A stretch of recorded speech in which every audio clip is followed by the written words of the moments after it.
할렐루야.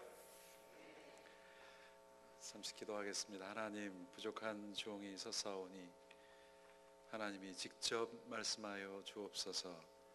저들의 심령을 만져주시고 성령의 기름 부으심이 있는 귀한 시간 되게 하여 주옵소서. 예수님의 이름으로 기도합니다. 따라하십시다. 거룩한 속쓰림. 노아의 방주 몇 년 동안 지었을까요? 우리 어린 시절부터 많이 들었던 노아의 방주. 120년 동안 지었다는 분도 계시고 100년도 있고 70년 이하도 있습니다.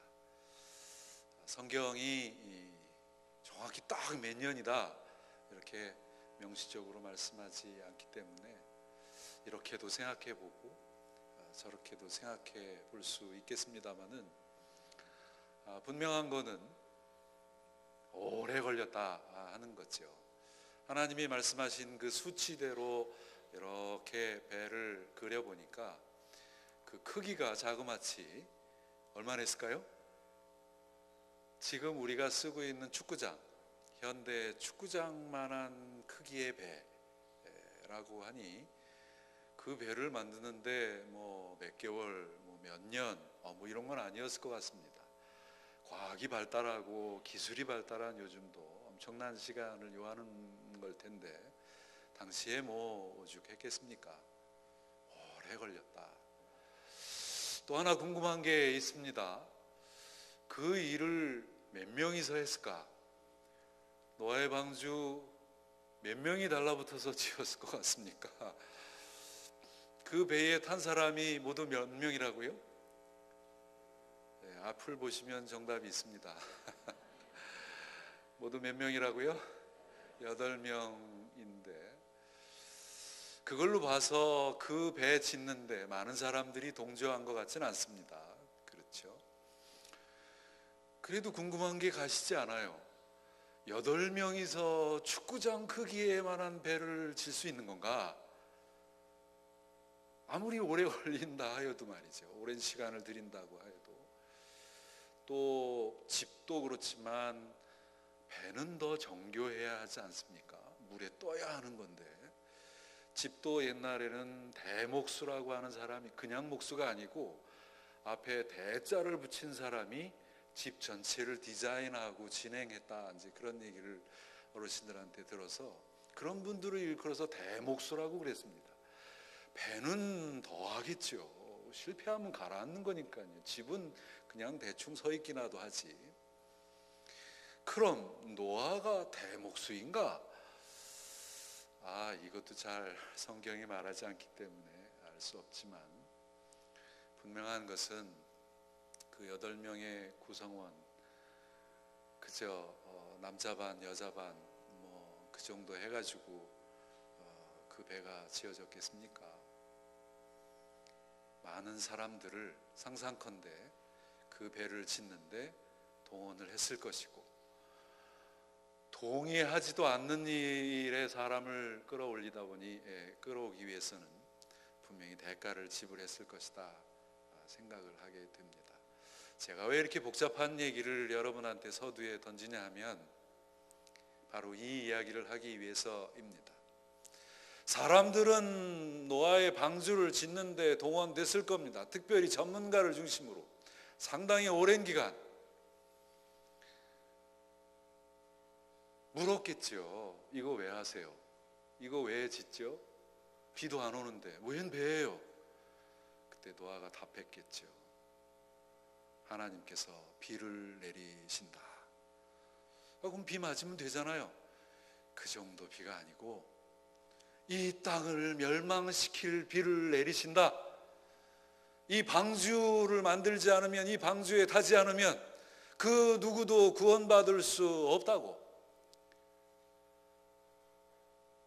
열심히, 그것이 70년이든 100년이든 120년이든 그 사람들을 설득하고 또 설득하고 그들은 그 얘기를 들었을 것이고 집에 돌아가서 동네에 가서 소문을 냈겠죠. 여기 미친놈이 있다고. 미친놈이 있다고. 이 멀쩡한 하늘에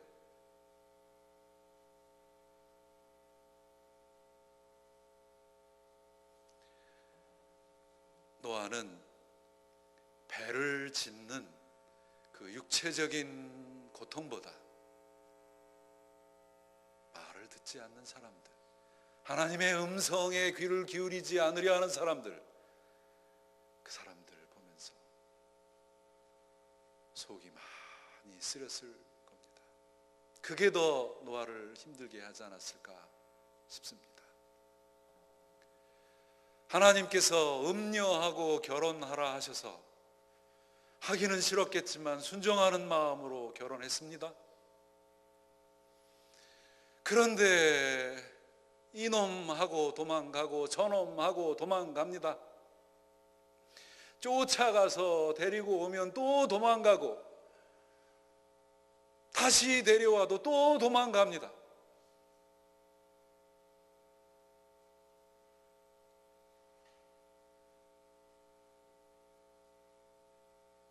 그 와중에 그 음녀하고 아이를 낳습니다. 하나님께서 자신에게 주신 메시지를 전할 방도가 없었던 이 선지자, 그녀하고 낳은 자식의 이름에다가 하나님의 음성을 담습니다. 한번 따라하십시다. 이스라엘. 이스라엘 무슨 뜻일까요? 첫째 자식을 낳고 이스라엘이라고 지었습니다. 하나님께서 씨를 심으셨다. 진노의 씨를 심으셨다. 재앙의 씨를 심으셨다. 세상에 어떤 아버지가 자기 자식을 낳고 하나님께서 재앙의 씨를 심으셨다고 그렇게 이름을 짓습니까? 둘째 딸아이가 태어났습니다. 따라하십시다. 로루하마. 다 이름이 우리 이름이 아니어서 어렵습니다만은 로루하마라고 짓습니다. 불쌍히 여김을 받지 못하는 딸. 하나님께서 진노를 재앙을 이 땅에 부어부으셨지만 너희들 이스라엘 백성들, 하나님께서 불쌍히 여겨주시는 그 은혜, 하나님의 불쌍히 여기심을 받지 못할 것이다. 둘째 딸한테 그런 이름을 짓습니다. 마지막 셋째 자식을 낳고서는 아주 압권입니다. 절정입니다. 한번 따라하십시다. 로함미. 크게 한번 하실까요? 좋으시려고 하시는 분도 계시는 것 같습니다. 로함미. 예, 너는 내 백성이 아니다. 세상의 시내산 개혁으로 하나님의 백성이 되었던 이스라엘 백성들, 그들이 호세아 선지자를 통해서 듣는 마지막 음성이 뭡니까? 너는 내 백성이 아니다 말이죠. 너는 내 백성이 아니다.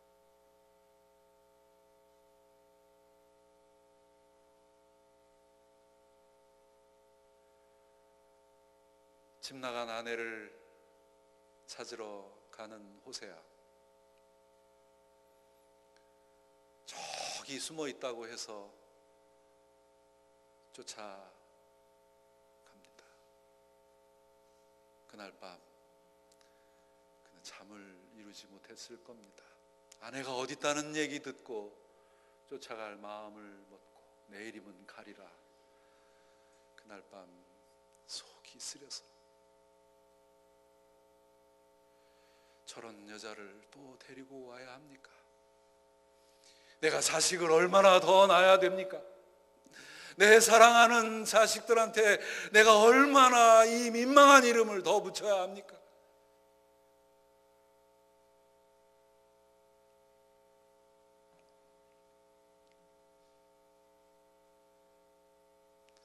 이사야 선지자를 생각해 봤습니다. 그 역시 마찬가지입니다. 하나님의 말씀이라고 하는 것 좀 내가 편하게 증거하면 안 됩니까? 좀 양복 입고 좀 이렇게 다 거룩하게 어디 단이라도 서서 하나님의 말씀 진지하고 열정적으로 내가 증거하면 안 됩니까? 내가 세상의 길거리에서 빨가벗고 돌아다니면서 말씀을 증거해야 됩니까? 하루 이틀도 아니고 내가 3년 동안이나 그 짓을 해야 합니까? 외치고 또 외쳐도 돌아오지 않는 저들, 하나님께서 이사야에게 감동을 주시고 명하시죠. 내 옷을 벗으라.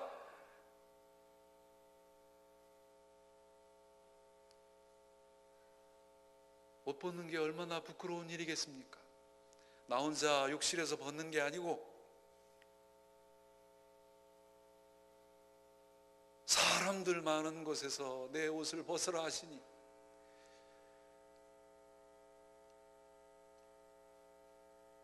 하나님의 뜻은 분명했던 거죠. 너희들이 보는 이사야 저 부끄러운 모습 그대로 되리라. 너희 나라의 운명이, 너희 백성의 운명이 부끄러움과 수치로 가득 차리라.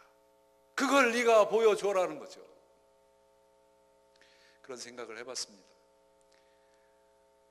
집에서는 옷을 입었을 것 같아요, 이사야가. 그러다가 아침이 되면 이제 일어나고 하나님 말씀 따라 옷을 벗겠죠.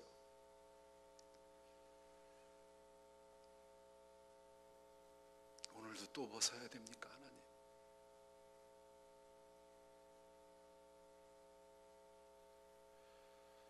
날마다 아침마다 옷 벗는 이사야, 속이 쓰리다 못해 다 들어갔을 것 같습니다. 오늘 읽은 본문 말씀 가운데 속 쓰린 사람이 하나 더 등장합니다.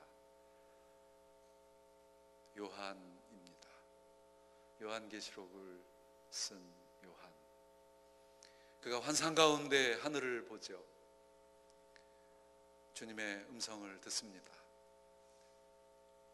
이 두루마기를 받아 먹으라. 자세히 설명드릴 수는 없겠습니다만은 참 재미있습니다. 두루마리를 받아 먹으라. 하하. 두루마리는 뭐 그것이 종이로, 그땐 종이가 없었을 테니까요. 무슨 양피지나 무슨 대나무나 뭐 이런 걸로 되어 있었을 텐데 그걸 받아 먹으라니 그거 어떻게 먹습니까?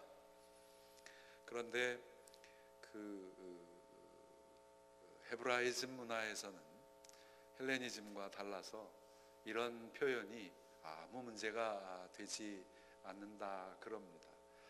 헬레니즘은 이성적, 논리적, 합리적, 과학적 뭐 이런 사고로 가득한 사람들인데, 헤브라이즘, 유대인들이 포함된 그 히브리 민족 그 사람들은 감성적이고 포용적이고, 그것이 뭐다 이렇게 딱 따지고 들기보다는 그것이 무엇을 말하는가, 의미를 중요시하던 사람들이기 때문에 아마 이런 표현이 가능하지 않았겠는가. 두루마리를 받아 먹으라. 그래서 그 사람들 사고 속에는 요한계시록에 또 보니까 제단이 말을 합니다. 여기 지금 강대상이 있는데 이 강대상이 말을 하는 거예요. 강대상이 말한다는 것은 그 헬레니즘 사고에서는 안 가능한 건데 그 사람들 사고는 가능한 거죠. 사실은 뭡니까? 강대상에서 누군가가 하나님의 말씀을 증거하는 거죠. 그들은 그것을 제단이 말을 한다. 창세기 3장으로 가면 뱀과 하와가 등장하는데 둘이 뭐해요? 둘이 뭐해요? 대화해요. 뱀이 사람하고 대화를 해도 그 헤브라이즘 사고 속에서는 아무 문제가 되지 않습니다. 결국 대화를 해가지고 말하려고 하는 게 뭐냐, 그 의미가 중요한 사람들이기 때문에 오늘도 주님께서 천사를 통하여 말씀하십니다. 두루마기를 받아 먹으라. 아무 문제가 되지 않습니다. 그런데 더 중요한 것은 무엇이냐? 요한이 그 음성에 순종하여 두루마기를 받아 먹었더니 입에서는 엄청 다나 속에는 썩다 그랬습니다. 이게 무슨 말일까? 무슨 말일까? 하나님의 말씀을 맡은 자가 되었다고 하는 그 기쁨, 하나님께서 내게 계시의 말씀을 주셔가지고 그 말씀을 예언자처럼 나가서 증거하고 선포할 그런 직분을 내게 주셨다고 생각하니 얼마나 영광스러운 일이겠습니까? 말씀을 맡은 자의 기쁨을 입술이 달다고 표현하는 거죠. 그런데 그런 기쁨을 가지고 이 두루마리에 적혀져 있는 그 말씀의 내용을 이렇게 가만히 보니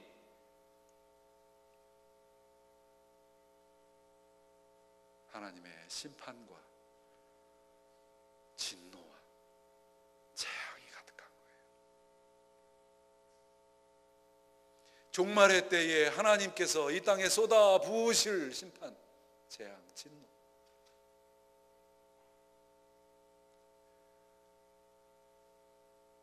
그때부터 이 요한의 속이 쓰리기 시작했습니다. 배가 아픈 거죠. 뭐 잘못 먹은 것처럼.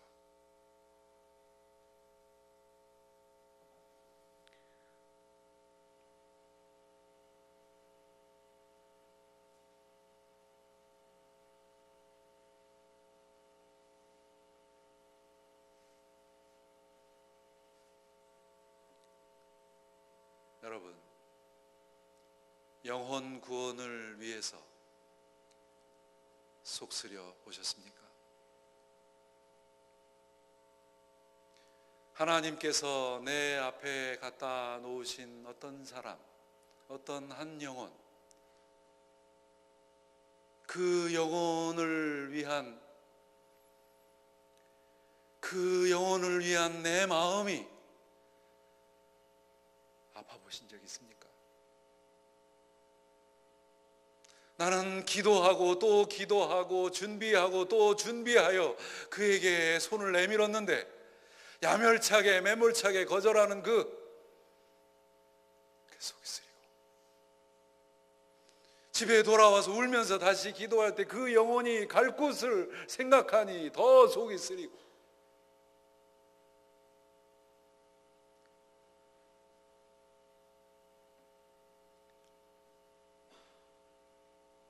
종갓집 종손으로 제가 태어났습니다. 선산지기가 되었단 말이죠.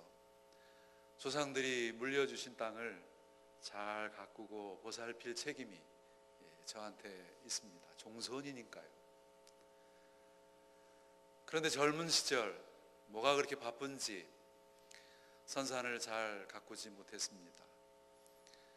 어르신들 모신 봉분이 여러 개 있었고 그 옆에 딸린 밭이 좀 넓게 있었는데 제가 관리하지 않으니 누군가가 와서 고추도 심고 배추도 심고 뭐 상추도 심어 먹고 호박도 기르고 눈에 띄지 않게 그 일을 뭐 그냥 저도 봤습니다마는 그런가 했는데 이 사람이 시간이 갈수록 해가 갈수록 자기 땅 행세를 하는 거예요. 무슨 철조망을 딱 쳐놓고 말이죠. 그래서 그거 왜 쳤냐 그러면 뭐 짐승들이 와서 뭐 어떻게 한다 그러나요? 뭐 그것도 그러는데 나중에는 아예 누구도 접근하지 못할 정도로 말이죠. 그렇게 그냥 탁 자기 성벽을 쌓아놓고 뭔가를 하더라고요. 제가 도저히 이제 그때 참을 수가 없어가지고 이제 하지 마시라고, 내년에 내가 여기다가 나무를 심을 거니까 그만하시라고 그랬더니 내가 여기서 몇 년을 밭을 붙였는데 당신이 주인이라고 해도 나한테도 권리가 있네 없네. 무섭습니다. 세상 무섭습니다. 그러시냐고. 그럼 내가 측량하겠습니다. 당신 땅인지 내 땅인지 내가 측량하겠습니다. 제가 없는 돈에 측량이 그게 돈 드는 거더라고요. 평당 얼마 해가지고 결국 약간 후회했습니다. 근데 어쨌든 그 시에서 정식으로 나온 그 측량 기사가 컴퓨터를 들고 나와가지고, 옛날에는 뭐 이런 뭐 조금 재래식기계 가지고 측량했는데 저도 깜짝 놀랐습니다. 요즘은 컴퓨터 하나 들고 나옵니다. 그래서 띡띡띡 해가지고, 그래가지고 각이 꺾이는 부위마다 빨간 경계봉을 그 사람이 다 꽂아줍니다. 그것은 법적인 행위이기 때문에 그 빨간 봉을 건들면 불법입니다. 그래서 제가 빨간 봉과 봉 사이를 노끈으로 묶어가지고 말이죠, 누구라도 다 알 수 있도록, 내 땅의 경계가 어디인지 누구라도 다 알 수 있도록 이렇게 금을 거놓은 뒤에 그 사람을 몰아냈습니다. 냉정하게, 사무적으로 몰아냈습니다. 측량, 그것은 내 땅을 지키고 보호하는 강력한 방법이었습니다. 여러분, 우리가 읽은 요한복음 10장, 그 다음 장 11장에 넘어가면 뭐가 나오는지 아십니까? 한번 따라 하십시다. 하나님도 측량하신다.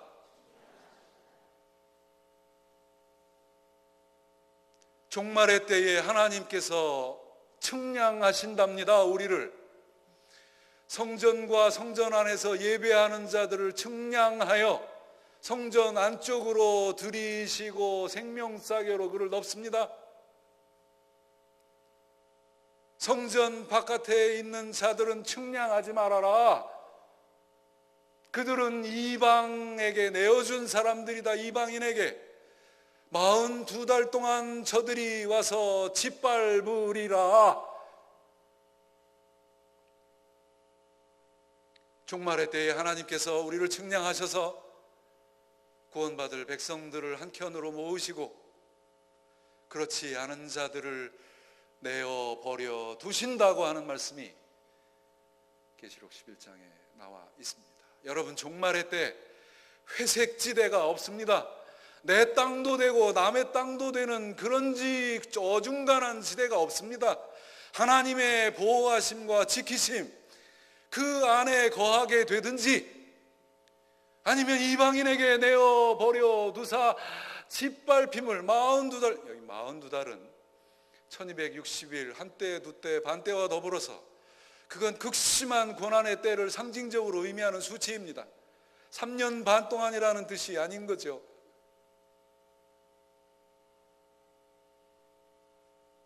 경계를 분명히 하시는 하나님, 우리를 측량하사 내 소유와 아닌 것을 구분하시는 하나님,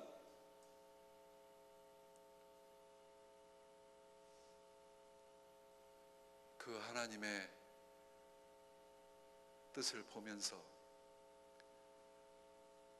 우리가 속이 쓰린 거죠. 그럼 내가 사랑하는 사람들 어느 편에, 어느 땅에 서게 될 것인가?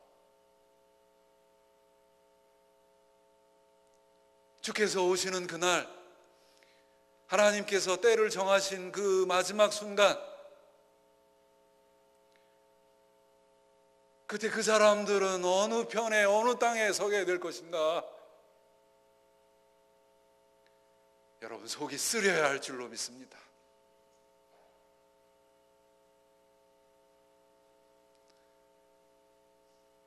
하나님도 여러분을 속쓰려 낳으셨습니다.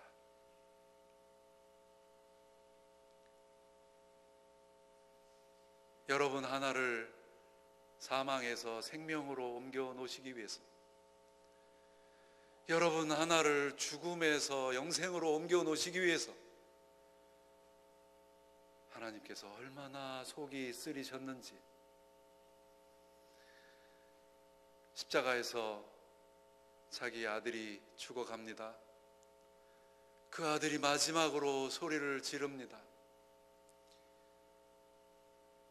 아버지, 아버지, 어찌하여 나를 버리시나이까?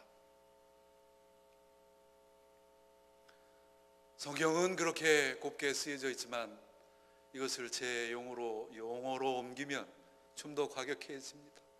하나님, 아버지시라며요. 나는 아들이라며요. 아니, 세상에 어느 아버지가 자식을 이렇게 버립니까? 아들이 살려달라고 이렇게 꼭 하셔야만 됩니까? 할 때, 아니, 왜 가만히 계시나요? 왜? 아버지시라며요.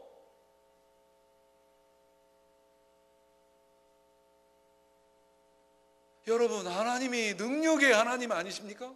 올마이티 갓, 그분이 마음을 먹으시면 빛이 있으라 하신 말씀만 하셔도 온 우주 만물을 창조하시고 운행하시는 그분, 그 능력의 하나님께서 그래 십자가에 달리신 예수 그리스도 하나를 어쩌지 못하시겠습니까?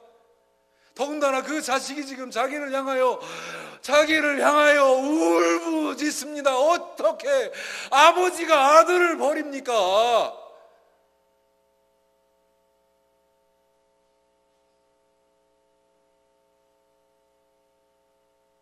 근데 중요한 사실이 있어요. 그때 하나님의 반응입니다. 하나님 어떡하셨어요? 여러분 성경 아시잖아요. 하나님 어떡하셨어요? 한마디 하셨습니까?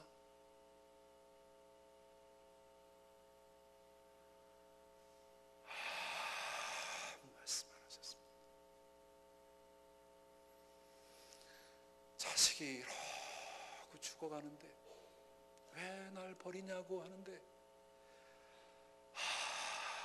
아무 말씀 안 하셨습니다. 그리고 어떻게 하셨습니까? 당신의 그 타들어가는 새카만 속내를 캄캄한 대낮 하늘로 표하셨습니다. 예수께서 십자가에 달린 시간, 예수께서 그 소리를 지르신 시간은 하늘이 어두워져야 할 시간이 아니었습니다. 저녁이 아니었으니까. 그런데도 성경을 보니까 어두워졌더라, 캄캄해졌더라. 저는 그 대목을 하나님의 마음으로 읽습니다.